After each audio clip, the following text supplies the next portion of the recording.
Hello po, good morning. Can I ask what is your name and age po?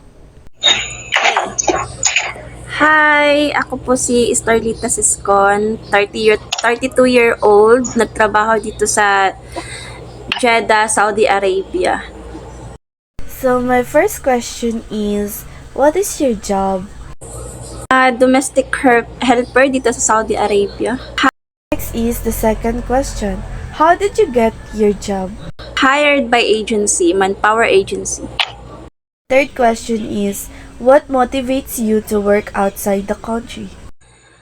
Siyempre, para matulungan yung pamilya, matustusan pangailangan ng mga anak.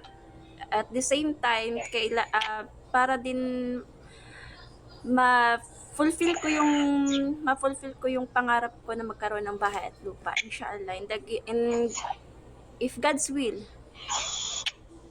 Fourth question, what are your plans after working overseas? Inshallah, to do business.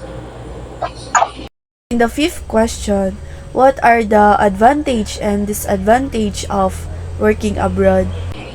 Ang advantage dito is malaki yung rate ng pera. Second is matututo ka talaga to be more independent. Hindi lang kagaya ng independent na tayo dati sa Pinas, pero dito mas mag-double yung independent mo. And then the disadvantage dito is yung kung hindi ka marunong magdala sa sarili mo once na may problema ka. So, sixth question is, have you ever encountered any form of discrimination when working abroad? Sa pabalik-balik ko sa abroad, hindi pa. So, seven is, if there are enough opportunities in our country, would you still choose to work overseas? If. Yes. So, eight is, would you encourage our fellow men to work overseas? Hindi, kasi ayaw kong gumawa ng sarili kong problema kasi hindi ko alam kung anong ugali ni worker.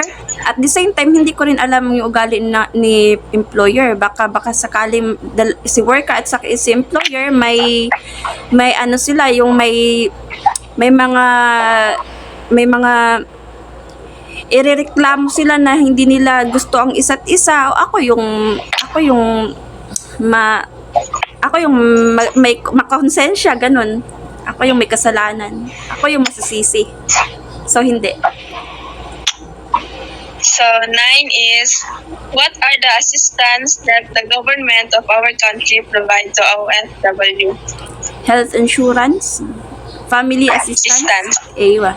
Health insurance and family assistance if ever may mangyari sa worker or sa amin. Pero sana naman wala. Ganun. So, last question is, do you believe that OFW are the new generation of heroes or the so-called bagong bayani na bansa? Yes. Kasi sobra yung sacrifices namin. Wala. Thank you. Thank you.